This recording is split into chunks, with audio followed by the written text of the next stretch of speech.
Kenneth Gray is a senior lecturer at the Department of Criminal Justice at the University of New Haven. He's also a retired special agent with FBI. He joins me now live from Connecticut. Great to have you here with us on TRT World. Tell me, what do you make of this congressional hearing?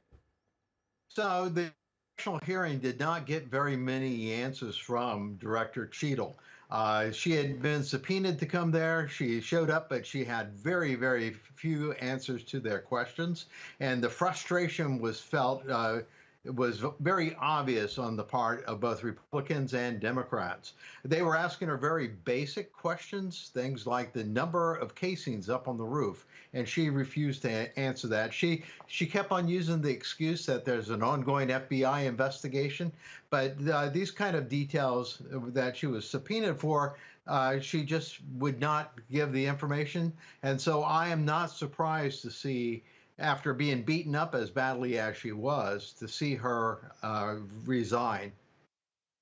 Now, Kenneth, in your career with the FBI, have you seen operational failures like this? Yes, I've seen operational failures, but not at this magnitude.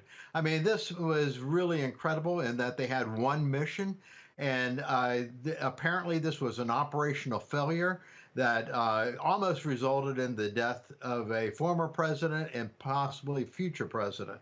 And the failure started at the very planning stages, where this building that was just outside the perimeter of the inner perimeter was not identified, or if it was identified as needing to have a security group on top of it, they were not present on that position. And consequently, it left a very easy area for a sniper to get on top of it and to take the shots that he did take against former President Trump. Now, Kenneth, of course, people are talking on social media. There are a lot of reports, a lot of disinformation, I believe, and some would argue at this point that Secret Service has also become political. It has become politicized. Would you agree with that? So I think Secret Service has found itself having to do protection for a lot more protectees than what they traditionally have had to do so.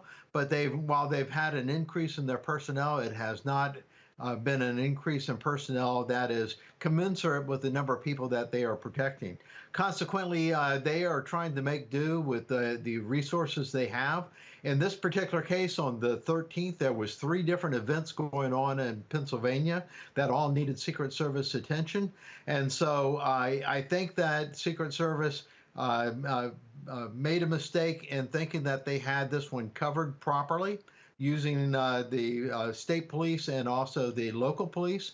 And in this particular case, this one building that was a vulnerable site was not properly protected. Consequently, this 20-year-old got on top of it and got off shots that he should have never been able to even get to that building, much less get on top of it. Right. Now, Kenneth, this is what I wonder. After this failed assassination attempt on Donald Trump, and the former head of the Secret Service acknowledging that there were major operational failures, do you think this particular incident is going to prompt major reforms within the institution? Well, the resignation of the director of U.S. Secret Service by itself will not immediately reform this institution.